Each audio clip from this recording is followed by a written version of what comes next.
Assalamualaikum warahmatullahi wabarakatuh. Saya Devi Puspitasari dari Teknik Informatika 6E.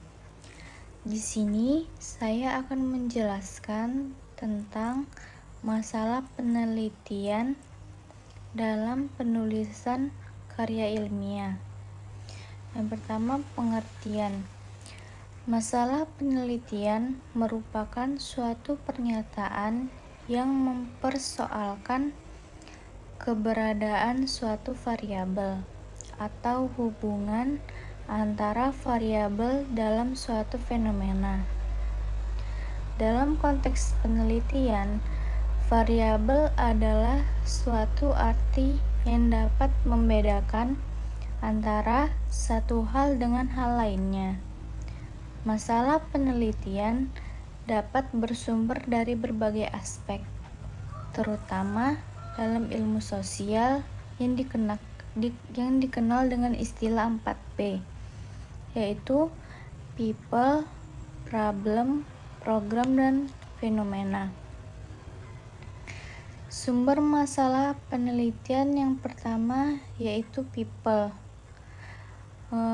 People yaitu masalah penelitian dapat berasal dari individu atau kelompok manusia yang mencakup isu-isu yang dihadapi oleh masyarakat, baik secara individu maupun komunal.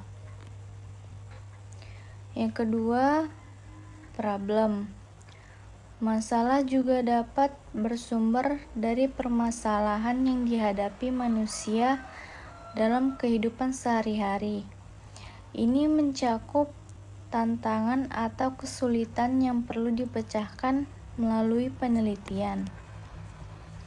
Yang ketiga, program.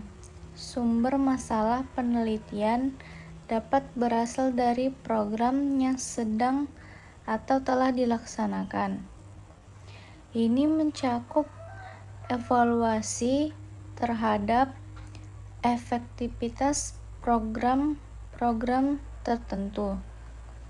Yang keempat, fenomena.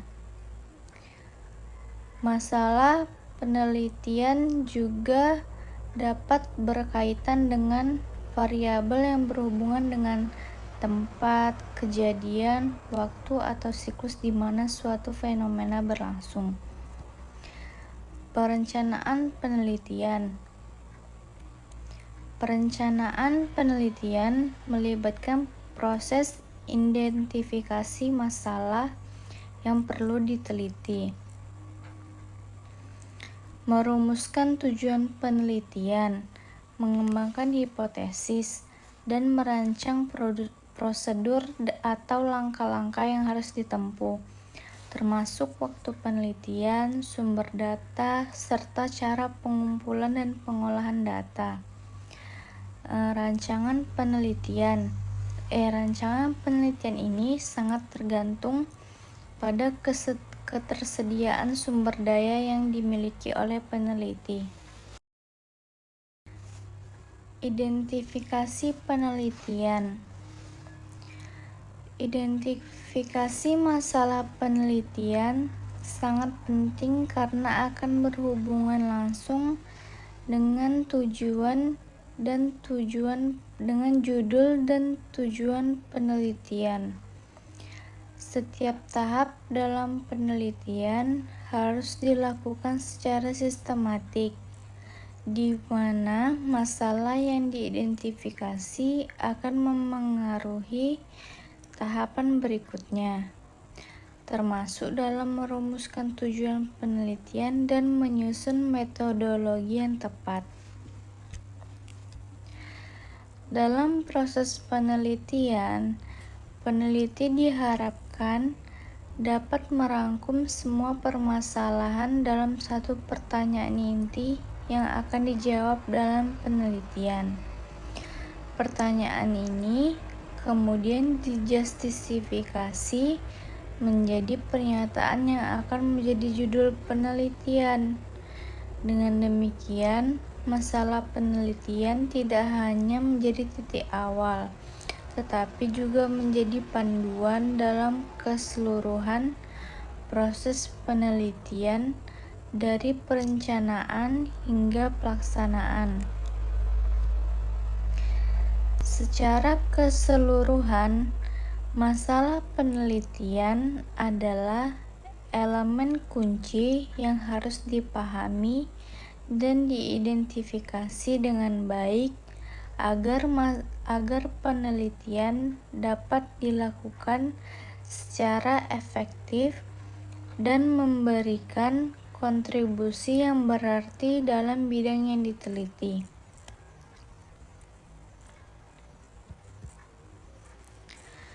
Tujuan penelitian. Tujuan dari penelitian adalah untuk merumuskan dan menjawab permasalahan yang telah diidentifikasi. Penelitian bertujuan untuk memberikan gambaran yang jelas mengenai latar belakang masalah, rumusan masalah, tujuan dan manfaat penelitian, serta hipotesis jika ada. Dengan demikian, tujuan penelitian berfungsi sebagai panduan dalam keseluruhan proses penelitian, dari perencanaan hingga pelaksanaan.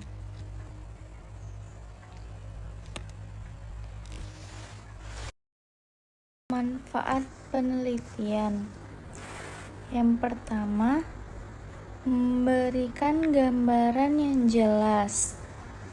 Penelitian membantu memberikan gambaran yang jelas mengenai latar belakang masalah, rumusan masalah, tujuan, dan manfaat penelitian itu sendiri.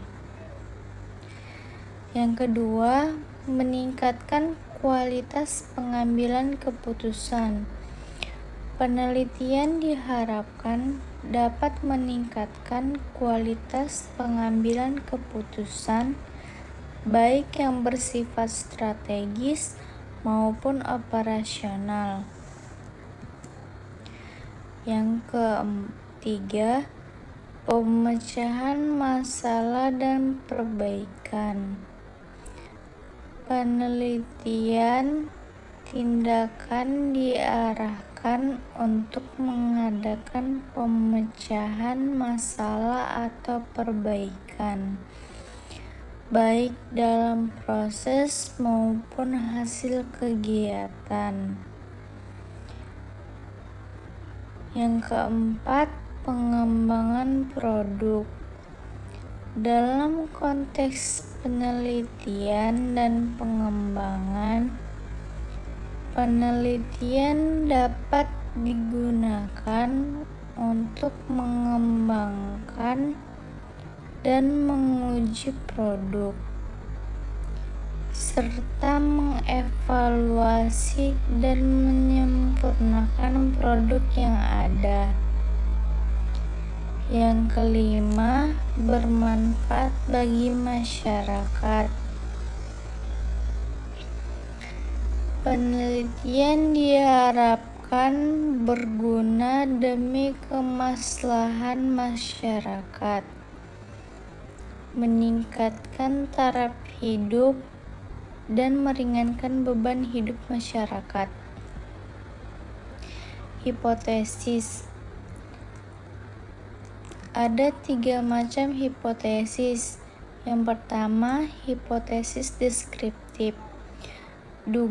Yaitu hipotesis dugaan atau jawaban sementara terhadap masalah deskriptif yang berhubungan dengan variabel tunggal. Contoh, apakah kualitas makanan di restoran X cukup baik? Sedangkan hipotesis komparatif yaitu dugaan atau jawaban sementara yang mempertanyakan perbandingan antara dua variabel penelitian.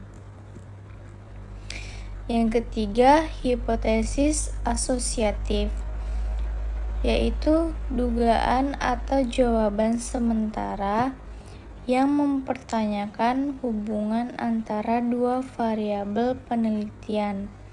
Contoh, apakah gaya hidup selebriti mempengaruhi gaya masyarakat dalam berpakaian?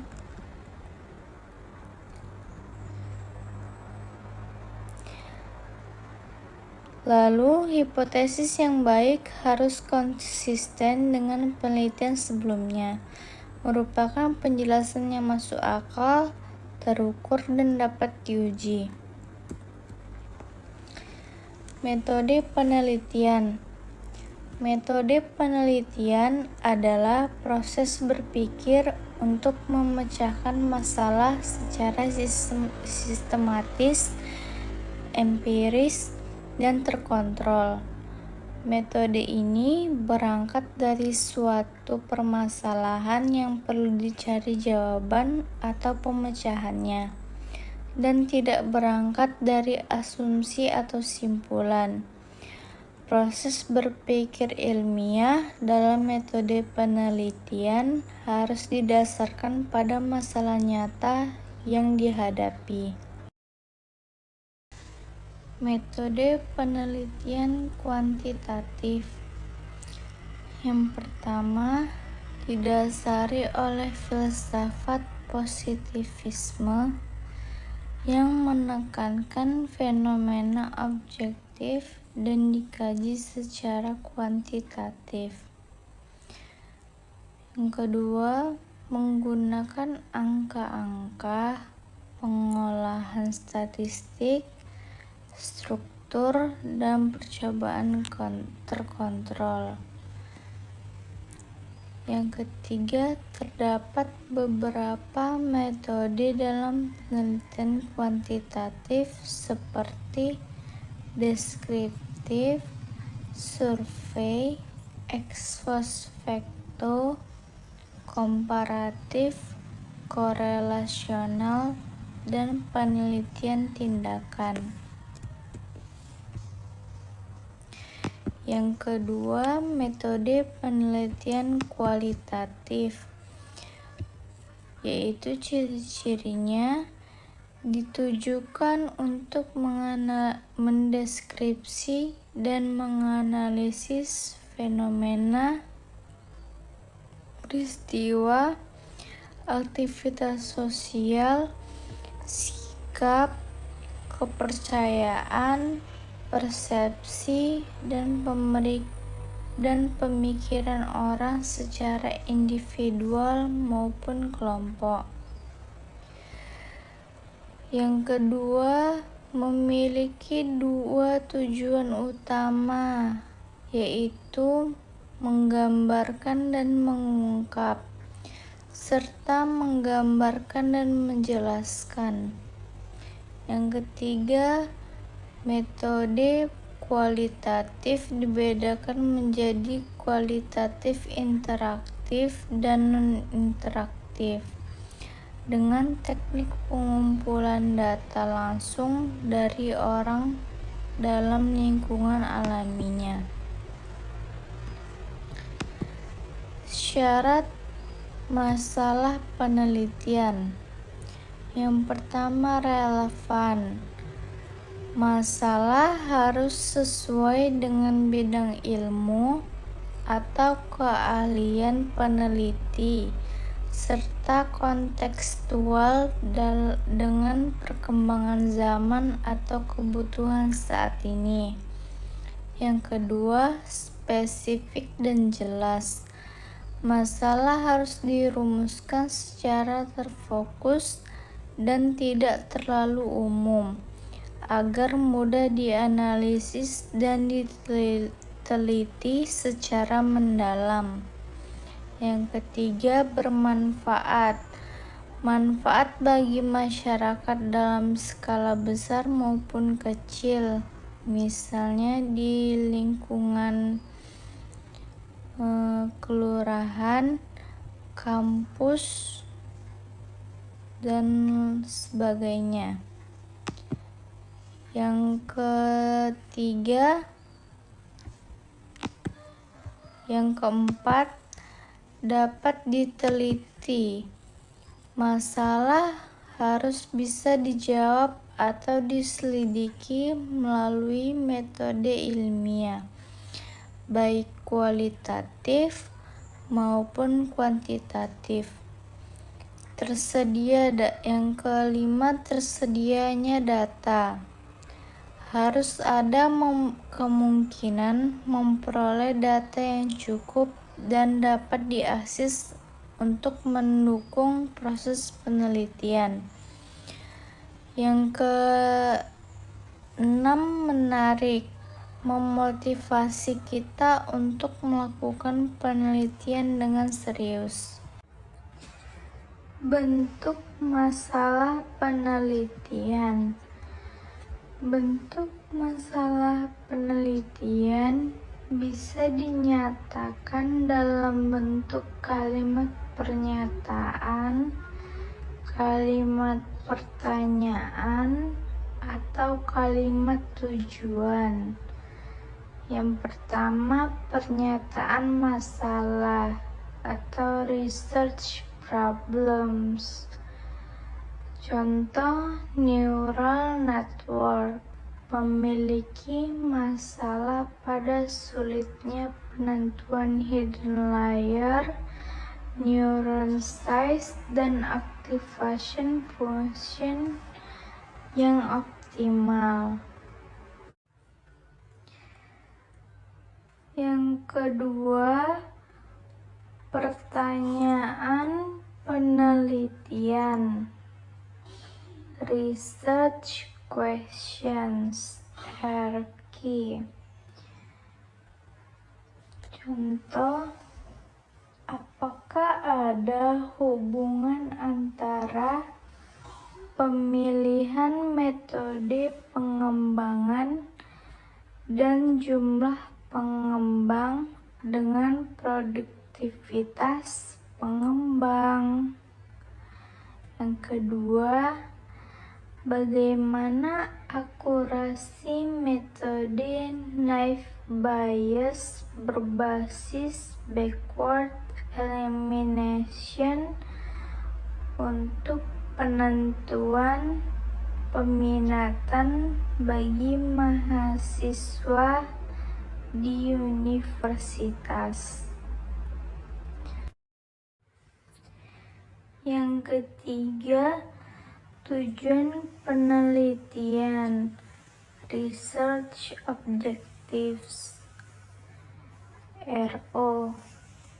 Contoh penelitian ini bertujuan untuk mengetahui hubungan antara jumlah programmer dan jumlah software yang diproduksi oleh suatu software house.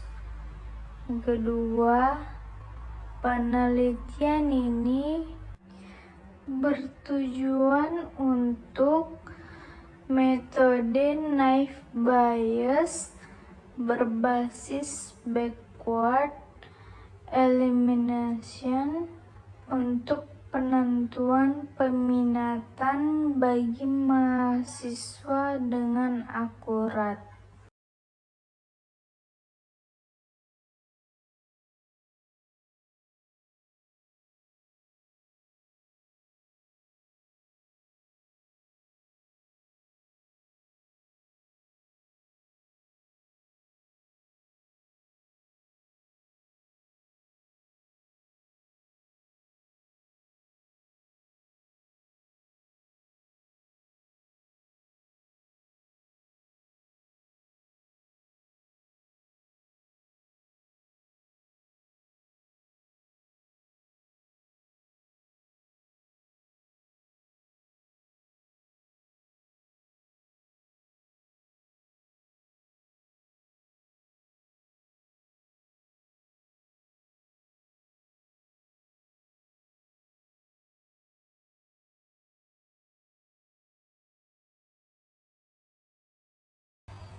Contoh masalah penelitian.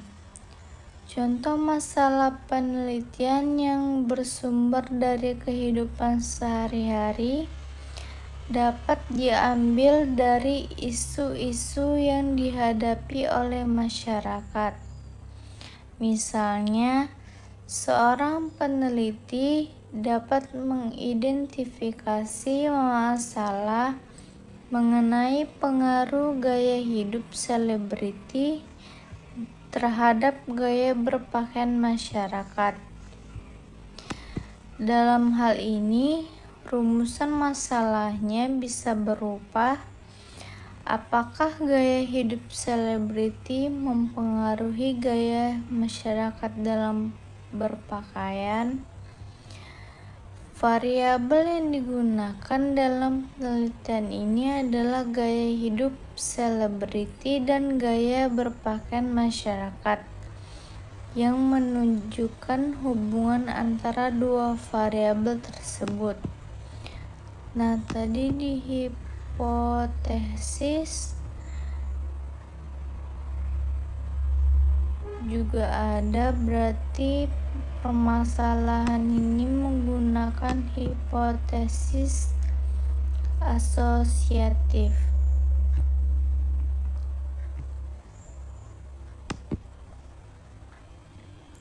Lalu solusinya. Solusi untuk masalah ini dapat berupa penelitian yang sistematis untuk mengumpulkan data dari populasi yang relevan, seperti survei atau wawancara, untuk menganalisis bagaimana gaya hidup selebriti mempengaruhi pilihan berpakaian masyarakat. Hasil dari penelitian ini dapat memberikan wawasan yang berguna bagi industri fashion dan pemasaran, serta membantu masyarakat memahami pengaruh media dan selebriti dalam kehidupan sehari-hari mereka.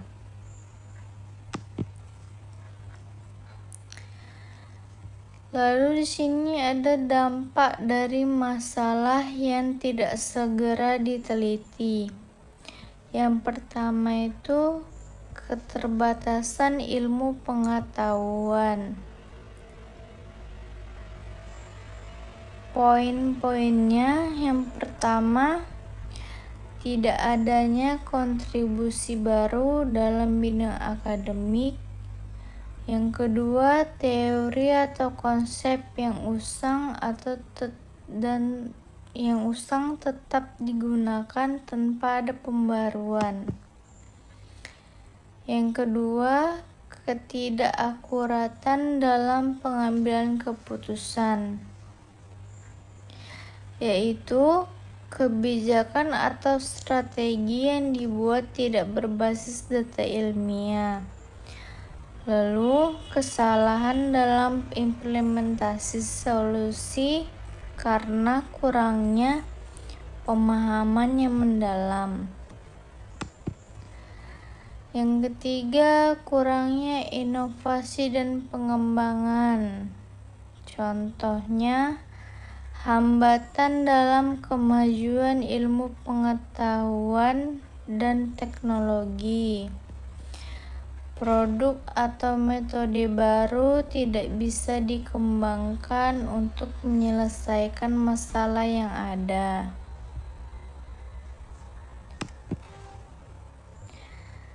Yang keempat, dampak sosial yang tidak terkendali. Contohnya, masalah di masyarakat semakin parah, seperti masalah pendidikan, kesehatan, dan ekonomi.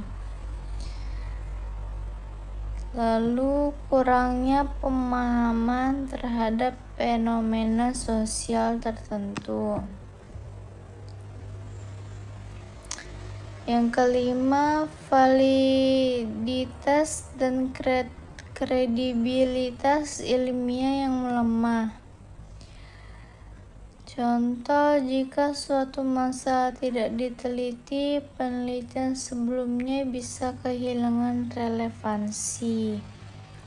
Lalu munculnya spekulasi atau asumsi yang tidak teruji secara ilmiah.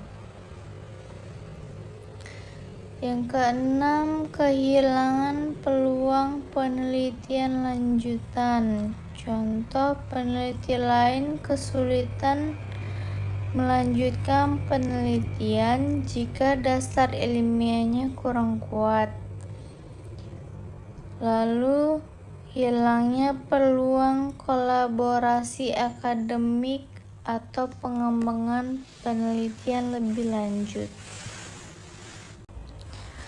Petunjuk praktis perumusan masalah penelitian. Perumusan masalah merupakan langkah awal dan utama dalam proses penelitian yang dapat menentukan arah dan tujuan penelitian. Masalah yang diteliti dapat berkaitan dengan sistem bahasa atau penggunaan bahasa yang dapat dikategorikan dalam linguistik mikro dan makro. Linguistik mikro berkaitan dengan penelitian yang mengkaji sistem bahasa yang terdiri atas sistem bunyi, sistem bentuk atau grammar, morfologis dan sintaksis, dan sistem makna. Sementara itu, linguistik makro berhubungan dengan penelitian yang mengkaji hubungan linguistik dengan ilmu lain, seperti sosiolinguistik, psikolinguistik, dan neurolinguistik. Proses perumusan masalah dapat dilakukan melalui beberapa langkah, yaitu pemilihan fenomena, kebahasaan, penentuan objek kajian, penentuan ancangan yang digunakan, penentuan lingkup kajian, dan perumusan masalah penelitian. Bagi pemula, tahapan perumusan masalah sering kali menjadi tantangan karena dapat menimbulkan berbagai pertanyaan terkait penelitian. Perumusan masalah yang baik dapat diungkapkan dalam bentuk kalimat tanya yang menanyakan apa, bagaimana, dan mengapa objek kajian itu terjadi.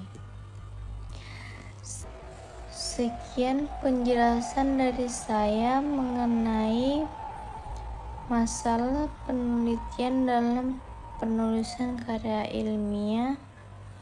Sekian dan terima kasih.